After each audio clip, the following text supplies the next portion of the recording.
who is a former head, Department of English, and former Dean, Faculty of Arts, Calcutta University. She's a poet, critic, and translator. We have with us Ms. Sharmila Ray, who is an Indian poet and non-fiction essayist, writing English, anthologized and featured in India and abroad. We have with us Ms. Sutapa Chaudhuri, who is an assistant professor of English at Dr. Kanailas Bhattacharya College, a bilingual poet writing in English and Bengali, and a multilingual literary translator. She has been published widely. Also, Gopal Lahiri, a bilingual poet, writer, editor, critic, and translator, and published in Bengali and English language. Unfortunately, we couldn't have Joie Bose with us, but we have a son, Devansh Bose, who is just 8 years old and a budding poet. So we are going to get some good poetry from Devansh. We also have Ananya Chatterjee, who is a software professional, a bilingual poet and translator. She has published 3 volumes of poems titled The Poet and His Valentine, Another Soliloquy, and The Blind Man's Rainbow. We have Dr. Amit Shankar Saha, who is widely published award-winning poet and short story writer. He is an assistant professor in the Department of English at CCOM Skills University. And lastly, we have Dr. Naina, who teaches at Maharaja Manindra Chandra College. She is a critic, translator, and creative writer. Can we have a round of applause for them, please?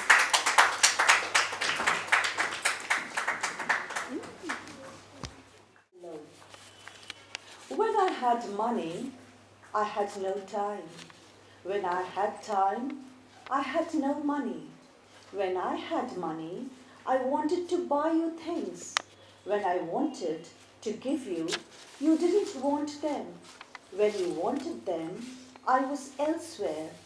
When I was beside you, you forgot all about me. So I had money. I wanted to give you the world, but you were not there. I was alone. When I wanted sunshine, the sun sidestepped me. When it was sunlight, I wanted the rains. When it rained, I wanted to be out of doors. When I was out, the heat scorched me, and I wanted you to be my balm. So I had sunshine, rain, pain, but you were not there. I was alone. When I was alone, I had a nightmare. When I had a nightmare, I wanted to hold on to a beautiful dream. I wanted you to be a part of it, but you were not there, so I was alone. I had a nightmare and a beautiful dream. I wanted to share them with you, but you were not there. I was alone. Thank you.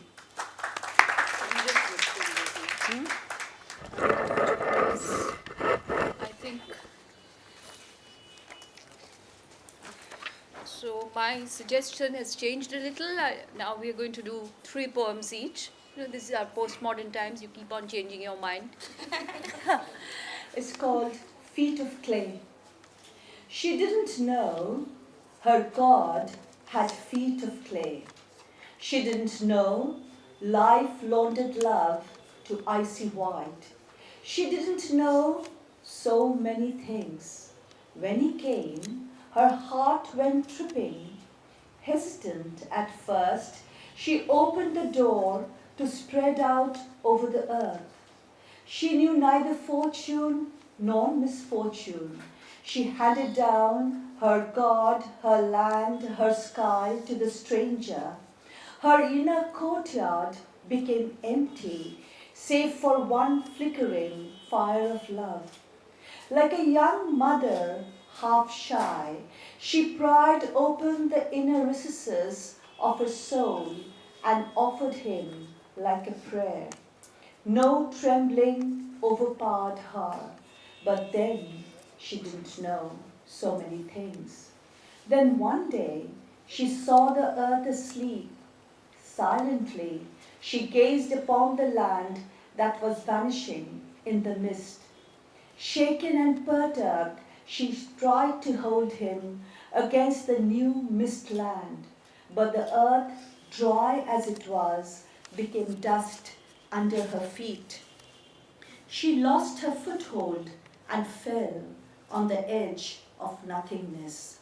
She didn't know so many things. She didn't know her God had feet of clay. Thank you. Thank you, Sharmila, for setting the mood. Those were very powerful poems, very well written. And now, can I invite Gopal Lahiri to read 3 of his poems? You're free to choose the 3 poems. Yes. Thank you.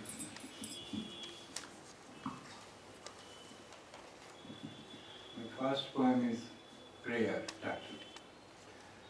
I may be infant, baby, teenager, grown up, adult, but who am I? Do not give me any name.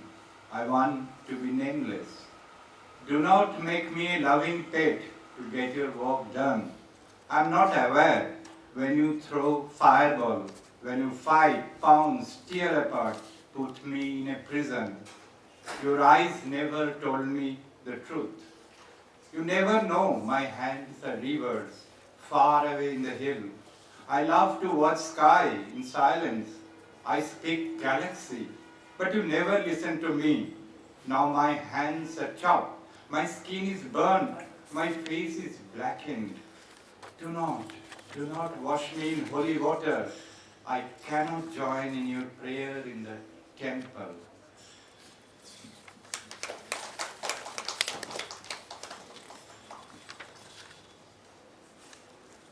Second one is Holy City. Tonight rain clouds slow jamming the rising moon. Colors are poison, colors split venom, leached away from hungry skin and bone.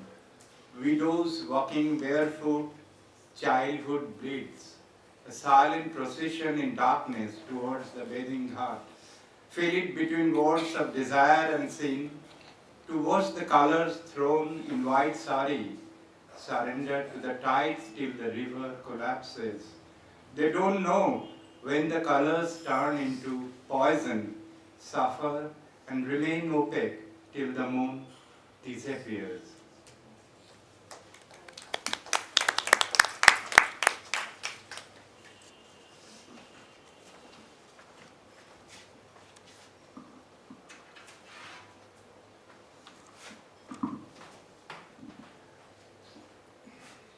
Blue whistlers. The milkman who has grown too old now turns silent. The sound of the cycle bell rings. Those market women squat on the footpath. There are pigeons and sparrows in our narrow lane, not always leaf peeping around. They can still remember bullets and holes of the riots. The starch gone out of his pants, the newspaper man tell me all those countless acts of heroism. The charcoal night includes thorns, leaning over the fishtail palm, shadows crowded back, untangle the knotted strands. Now the gulmoho tree on the gate, heads heavy with seeds, ready to let loose the birds. Converge on the broken walls, the morning rays in parallel fill up every crevice. Scars and wounds appear only in a haze. Shadows play around the wooden doorways. With the memory bands, it's a crucial time to be alone, to be silent, and with every passing of the day, counting the age of this sprawling island city, my morning still reaches out to the tweets of those tiny blue whistlers. Thank you. Thank you, Gopal Lahiri. Once again, poems to ponder about, deeply philosophic. And now, to be politically correct, I have to turn to the right. And of course, let me invite Ananya to read 3 of her poems.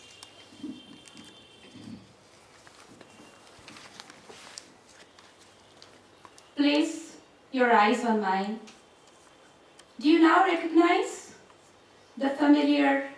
telltale sign, the watery sparkle of passion, the curious concoction of agony, pleasure, and madness? Do you feel your heartbeat soar, the hollowness within your core, the anticipation and distress? Lock your gaze with mine and feel the unspoken line that hovers between us to show that you and I have met for sure a million love stories ago. The eyes don't lie, however much we try. They somehow seem to know that you and I have shared a past a million love stories ago. Thank you, that was my first one. Would you mind me reciting a poem in Bengali? Yeah. Sanjukta, is that fine? Oh, of course. Is it your poem? Yeah, it's a poem by me. Very good. Though the title is in English, it's called Symptom. ভালোবাসা কমে গেলে ভয় নেই, কেউ জানতে পারবে না, সবকিছু আগের মতোই চলতে পারে। সিনেমা, রেস্তোরাঁ, বইমেলা, আংটি বদল সাততারার জোছনা ছাদে, জন্মদিনের রাত 12টার 12টাও সেই আগের মতোই ঘড়ির কাঁটা ধরে। ভালোবাসা কমে গেলে রক্ত পরীক্ষায় ধরা পড়ে না, ইসিজি, এক্স-রে, আল্ট্রাসোনো, কোথাও কোনো তরঙ্গ হয় না বেসামাল।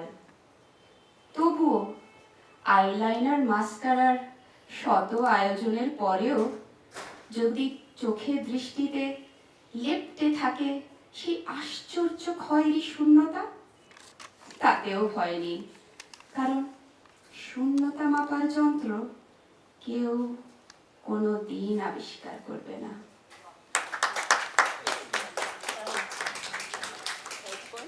My last one is for a poet who wanted no audience.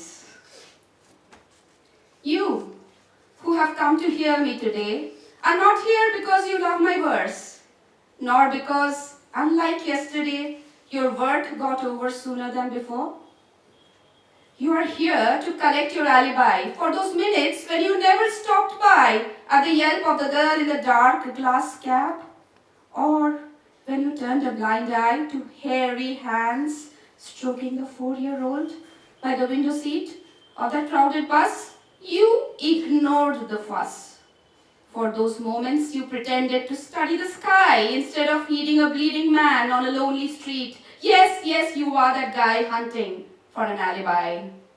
You, who have stopped to hear my verse, are here to gobble a few good words that would turn you into a sinless soul, and you would go home to a good night's sleep with knuckles dipped in borrowed virtue. You, who are still glued to your pew, head back now, can't help you cloak that guilt you grew. Head back now, my verse is made up. Your slaughter of the conscience was true. Thank you. Excellent, Ananya. And now, Sutapa, please read 3 of your poems. Thank you, ma'am. Belongings for a girl who passed away last year today, remembering my unborn Jasmine. The room stands dark, lonely. Doors closed, it shuts out the bustle called life. Only her memories, powdery light, peeping through the door sill, shut in, like her belongings, neat and orderly. A few long strands still tangled on her hairbrush, the half-empty bottle of eyeliner placed just by the overused mascara and her favorite peach lipstick. Her bangle stand, vibrant and full of color. The degree stats on her desk, bookmarked at chapter 2, the pen uncapped, the bottle of water and the box of Oreo cookies on the bedside table, unfinished like the 7th painting in her drawing book. Her college bag, as always, open and idling on a chair. The books for the next class sit ready to be put in. The plush teddies on her bed wait for their nightly hug. And the Chinese trinket box, eager, as always, to hand her her bead earbobs. Discarded. Like a half-barren canvas, life awaits her return. The air still holds her perfume, the mirror her crystal face. Yet, in the silent darkness raging in her room, her belongings remain invisible, waiting to be acknowledged. Her presence a blank now, just a screen, relentlessly replaying the memories of a meager life, a black and white film strip on a never-ending reel.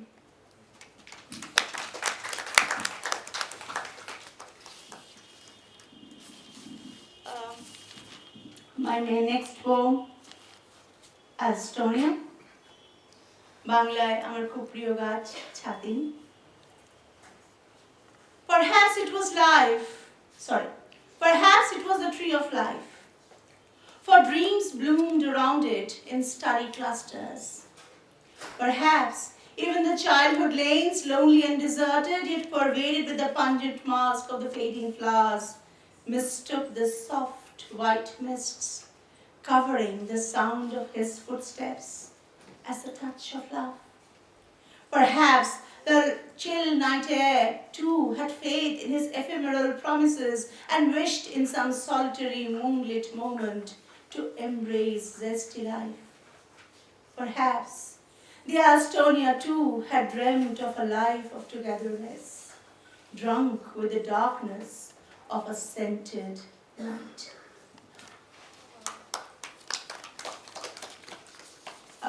The third poem, Moontide Time.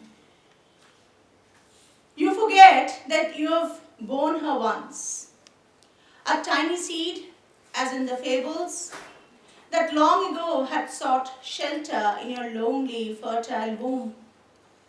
A mere embryo then, lacking a vista. The earth and sky, the open air, the ripple of water and the warmth of a conniving cocoon, all made ready for her. You forget that you have once borne her. Nascent life that reached out formless, searching a shape in your creativity. The roots had delved deep, reaching out into the new earths. The shoot too took shape, turning slowly into a new sapling, and the placenta, a warm flower, open wide, oblivious of the galloping moontide time. You forget that you have borne her once. Thank you. Thank you, Sutapa. Once again, deeply emotional and very intense. And now we go to the left again, so that we don't feel you are left out. Naina, right at the end there. Would you read 3 poems of yours, please? Thank you. The first poem that I'm going to read out was one that I had written in 2007, just after the Nondigram massacres, and it was published soon after in one of the leading English dailies. Please do not give this poem a political color. This is a poem that was written out of anger and exasperation. This is a poem which is about people who have through the ages, it is not just one single incident, but who have through the ages, even today,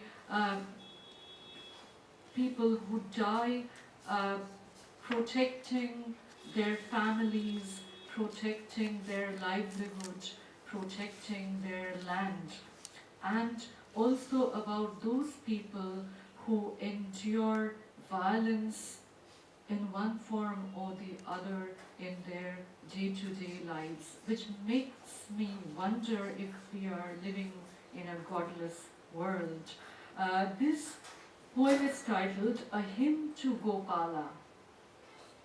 Go, go, Gopala, to verdurous Vrindavan, warm, pulsating with the strains of your flute, winding through emerald ferns over deep, placid pools, away, away from crimson fields all splayed and raped, till they disgorge guts and gore. Go, go, Gopala, away from our veils, for we shamelessly lament over our own. Go, weave your magic among the fair and the foul, beside the languid Yamuna, as we beat our heads to the rhythm of breasts heaving before the final pause.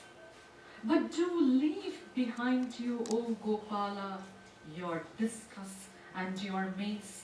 You do not need them now, nor will you drape 1,000 Draupadies, daily shamed within and without. Yet we will lie in wait, Gopala, hoping against hope, through each grinding hour, till our hopes become one, mighty enough to wield your discus and your mace to purge the defiled earth. And when the empire's death cries of the depraved will rend the skies, your soft lips would pause perhaps, your pipe in uncertain suspension. My next poem is about the sham of rituals. It is titled The Goddess and the Tramp. The nameless tree stood cringing under the molten sun, its thick leaves white with dust. The ground burns, singeing the goddess's toes.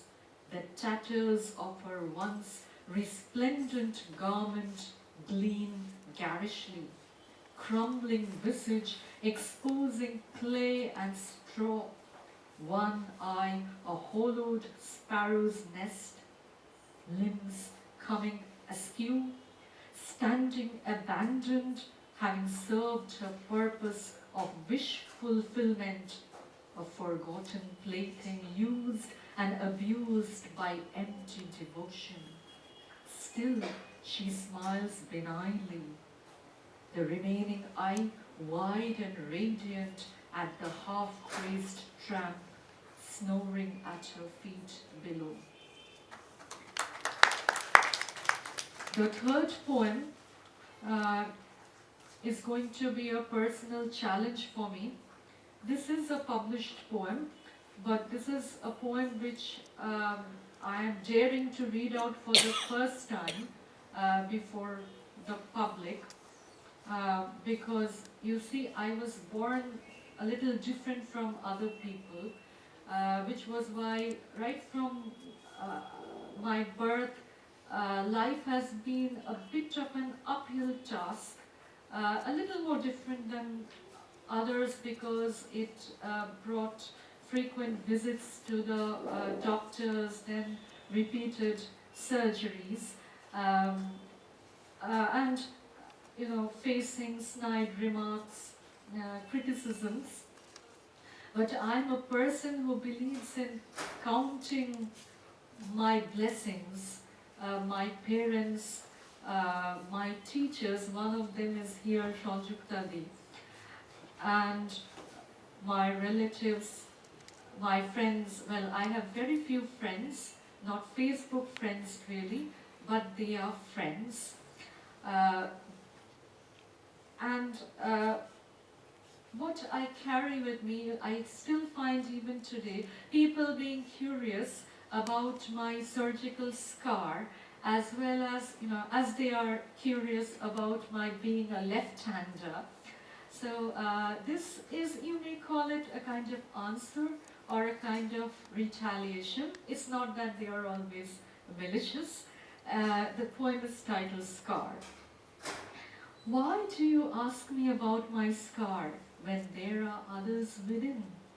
Gashes unseen, scars made by love, scars of hate, of fear and betrayal and disappointment, scars of hidden shame, furtive, obscene fingers probing virgin crevices, old scars faded with time, new scars red hot, fresh, scars that couldn't be boasted of like injuries in battlefield, festering scars that refuse to heal, slowly corroding, cancerous, scars formed by staring too long into mirrors, till I am a mesh of scars inside out, smelling of scandal, of forbidden things, an image of you better left alone. Thank you. Thank you, Naina. And once again, very intense poems, very moving and confessional, as you tried to tell us, the last poem. Now may I invite Amit, and since I'm looking at the time also, I notice that we have a little more time. So all of you I would request you to decide which, you can all think of reading one more poem after we finish this round. Yes? So Amit, you can read 4 poems and then hand the microphone over. Thank you.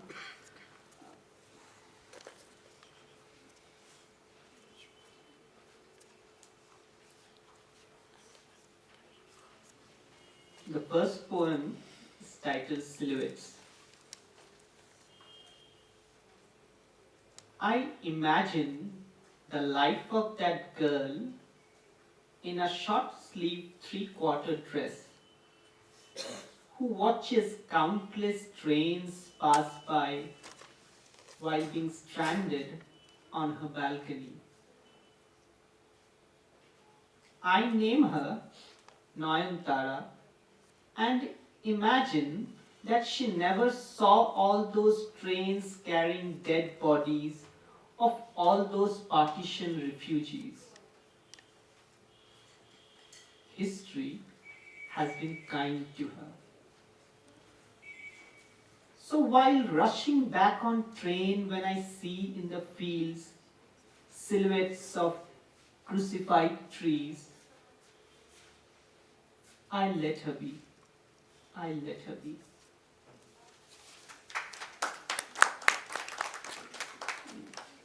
Next one, double helix.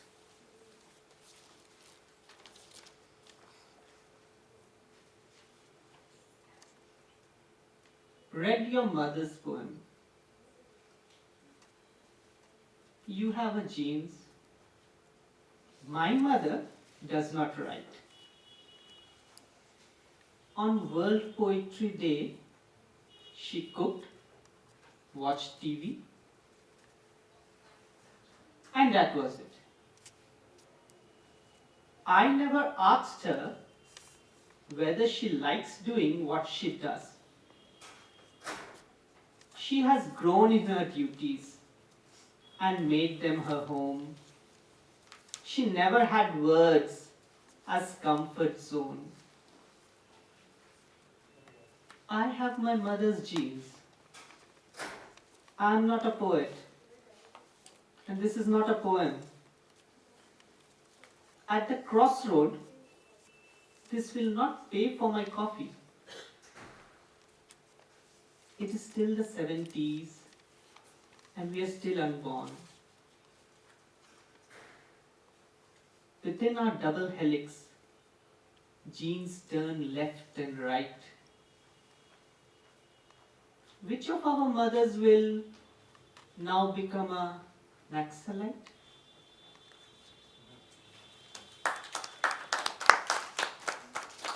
Next one, Silent Night.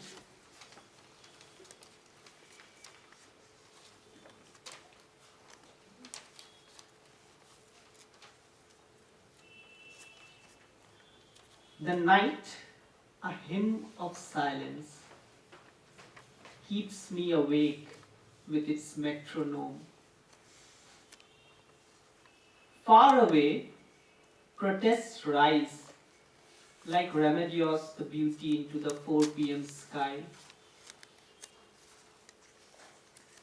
We did not go to that restaurant where the silverfishes swim, and no one remembers. Tonight, I take out from the cupboard my boxes of false nostalgias and smell their moth-eaten velvet covers.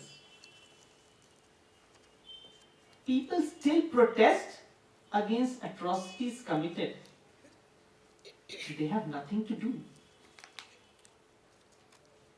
If you are living in this poem, you will come to the 18th line to discover solitude. And since we are celebrating Park Street, a poem titled Park Street.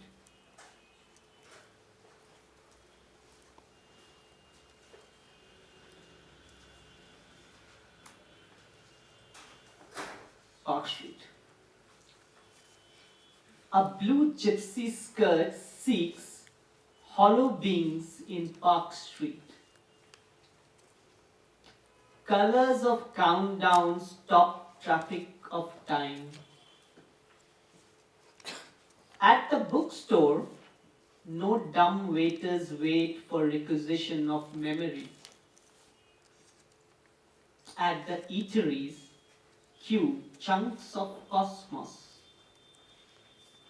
So many nebulas drown in the olipubs. There is no abracadabra in the black holes I bring to the galaxy in Park Street. Thank you. And now we'll have Sanjukta Dasgupta reading her poems. 4 poems. 4. Yes. If it's 4 poems, it's better to start with a love poem. So here it is, love poem. After all, each poem is a poem of love. Without love, every morning, every day, every evening would just trickle like water through a sieve. No one and nothing to love except oneself. Love rises like 1,000 suns. Love's silken moonbeams brighten dark night. Each dark corner shines like a diamond. Love's teasing smile between forever and never. Love is a warm clasp of an invisible hand of an unseen friend. Love is a storm that rushes through homes and hearts, opening barred windows and doors, melting rusty locks with a magic touch. Is love lonely, only violent emotion? Is love longing, oneness, vibrant energy? Love is the sport we play lifelong, where the winner takes nothing. Love is a game that has no rules. Love all advantage lovers, seduced by deuce and tiebreakers. Game point, set point, all unsettled by a single shy look. The world falls apart or is reborn as the fingers entwine in silent dialogue. Love is a dew-drenched rosebud at midnight. Lovelorn night strains night long to eye the radiant dawn. Timeless lovers are like day and night, forever together and forever apart. So don't tease me to write a love poem. What else can I write? All right. The second poem that I would like to read is one which is almost like what Naina talked about of 2007, but it's on a different note. A tale of a sleeping village. A sleeping village grew guns. Suddenly, a sleeping village was invaded with multicolored flags. The farms grew guns that year. Farmers dreamt of an eternal satellite city, pavements of gold and clang of steel, a spectacular wake-up call. A sleeping village, alas, slept too well to scan the doublespeak. A sleeping village slept on, alas, duped by wheels of verbal spin, lured by the lullaby of mercurial promises. Simple villagers grew guns that year, learned to press fingers on triggers while the plows gathered dust. A sleeping village saw death that year. Leave us alone, they wailed. Seduced by those who lie like truth, promised dreams were really nightmares. They writhed in the satanic grip. A sleeping village drenched in blood and tears grew 3 crops: guns, bullets, and bombs. Smart strangers with honeyed tongues, drugged by the dizzy web of words, from residents to refugees overnight. Fear stalked them all as the passports went on. A flying bullet, a house on fire, bomb blasts, and the hush of death. Narcotized messenger boys and girls, mother courage in a trance in a tropical village. Brecht and Gorky's mothers, trapped by puppeteers. This sleeping village suddenly disappeared one midnight like a flying saucer with all its people, all its land, and dug up trenches. This sleeping village fell asleep again and heaved a sigh of relief. Awakening had been too bitter and terrifying. The third poem really tells a story. I'll just read that. Let's see if I can. It is really a newspaper report. This was in the Times of India.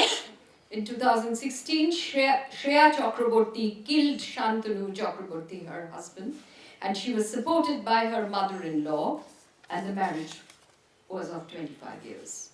I killed him, my lord. For 17 years, my body was a punching bag. My ears were sore with sores.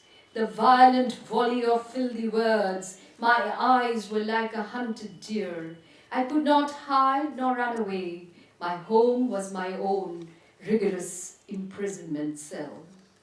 Yet at daytime he was so calm, so caring, running his fingers on the red stripes of my back. The fingers went forward like a tram on burnt red tracks. His fingers played like a child running a toy car on the parent's back.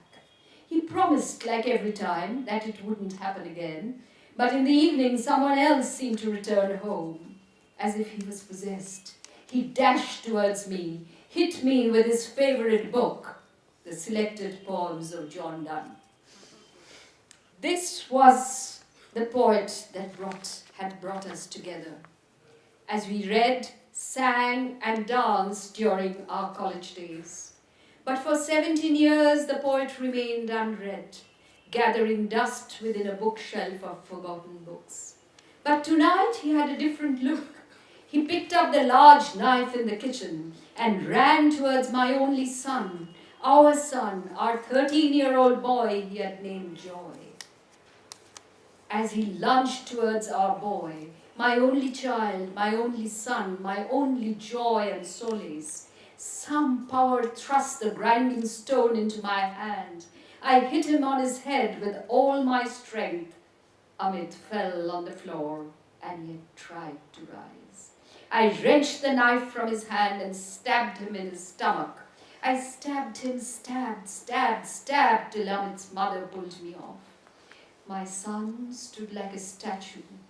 I did not cry, my lord.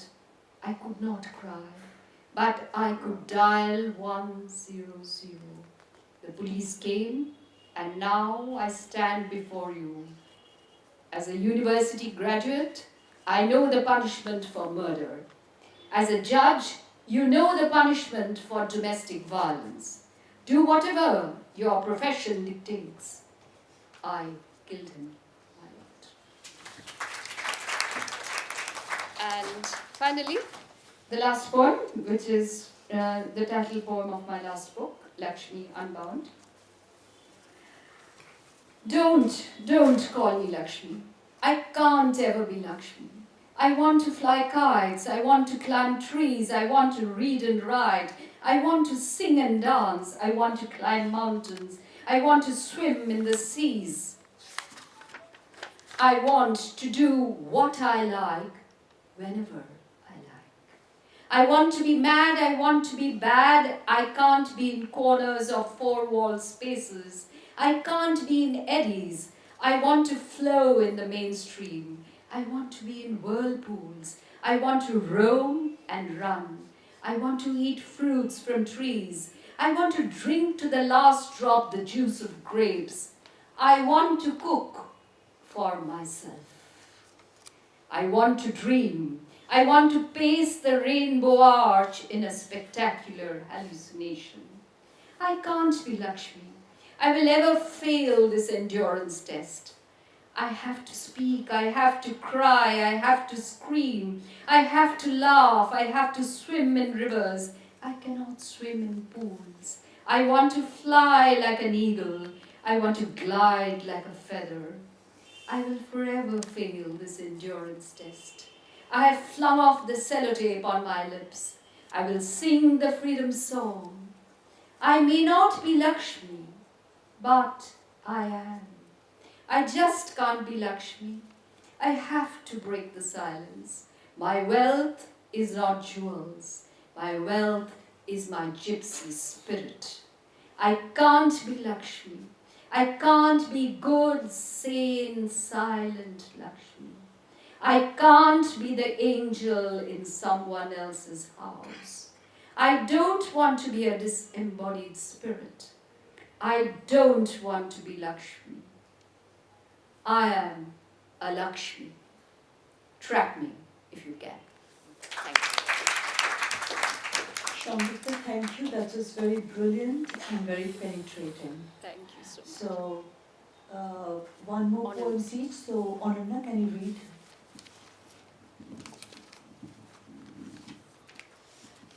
Let me clarify. My last poem was called The Poet Who Wanted No Audience, but I am not that poet. I do want audience. Heartbreaks should happen in monsoon. How quietly you went, closing the doors to a dying winter, leaving me alone with a million butterflies suckling at the breasts of honeyed marigolds. How quietly you went, leaving me to fight an overfed wind distended with the scent of brand new lovers, heavily in love.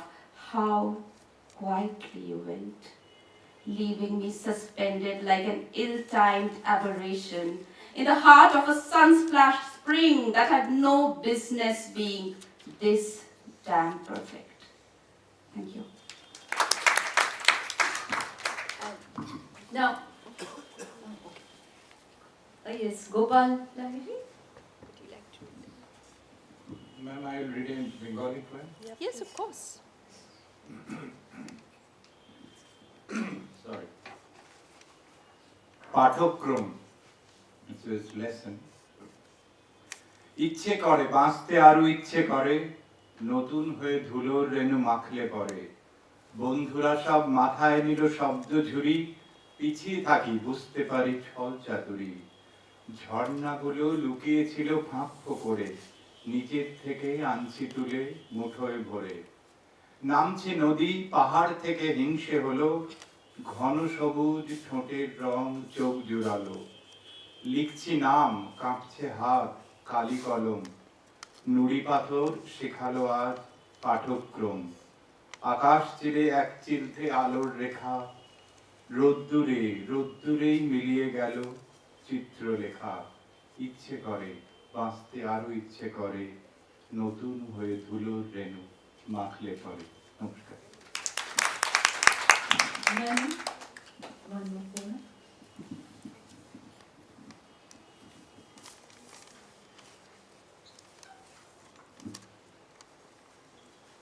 It is a poem called Homeless,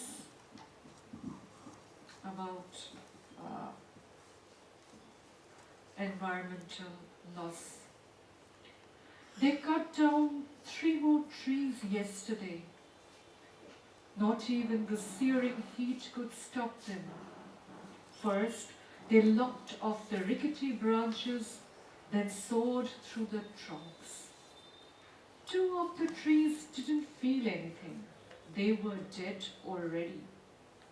Bone white, leafless, hideous even in the daytime, poisoned to make way for a new thoroughfare. Or how could one accommodate the increasing number of cars? There were 2 sturdy Shirish trees. The third was a gulmohar, the shape of a woman dancing. It was not dead yet. It clung on to life as its branches clung on to a few leaves. And the crow clung to its nest in hope. At least this tree was not dead. But it was no excuse. When they severed the trunk yesterday and left it for the yellow truck, today, as the gulmohar trundles away, the lone crow sits atop, still in hope. Thank you. Sutapa. Thank you, thank you, Sharmila ji. It's a very old poem from my first book, Broken Rhapsodies, called Nagasaki. Rejection confines the very fiber of life. Bones chilled, frost-bitten, flesh seared, bleeding, permeating tangible death. Burnt shadows of bird life etch deep into exiled souls' unfeeling ashes. Dig out callous imprints on stone. Mushroom clouds hover, dark, threatening. Hope shatters into tiny fragments, minuscule slivers, heart-piercing momentarily, hiding the burns inside every atom. Every atom reduced to the bomb, just darkness remains, as a deep, dull silence reigns. Thank you. A very small poem is called Perhaps. Perhaps their time is played out. Perhaps not. Behind the aerodrome, silence at last. But the loud city, settled in their blood, refused to let go. They went for a walk. They held hands. They were radioactive. Weeks later, they leaned at a rail, counted images in front of their cameras, chanted to the gods, and looked at the floating black flecks in each other's eyes. Like sleepwalkers, they walked to find, to search, to seek. What did they really find? An island exfoliated with unsaid dialogues. They were swept. Now sitting at a table, They hid their island safely in poetry and promised to return to the island, even if for once. Thank you. So I was trying to do a little bit of arithmetic, and I think how many of us are here? 8, I think. Yes. Yeah. And 8 was it? 4 8s are 32. Yeah. Yeah. And we have read 32 poems, and yet we have 5 minutes.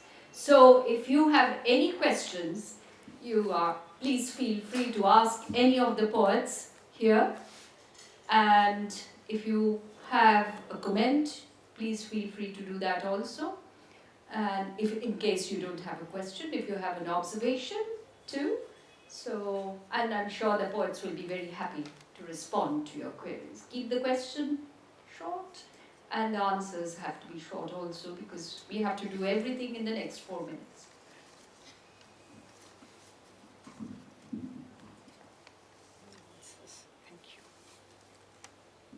Don't tell me you're so spellbound. I'm sure.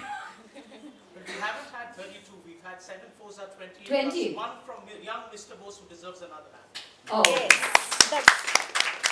So, okay, yeah. He didn't read 4, of course.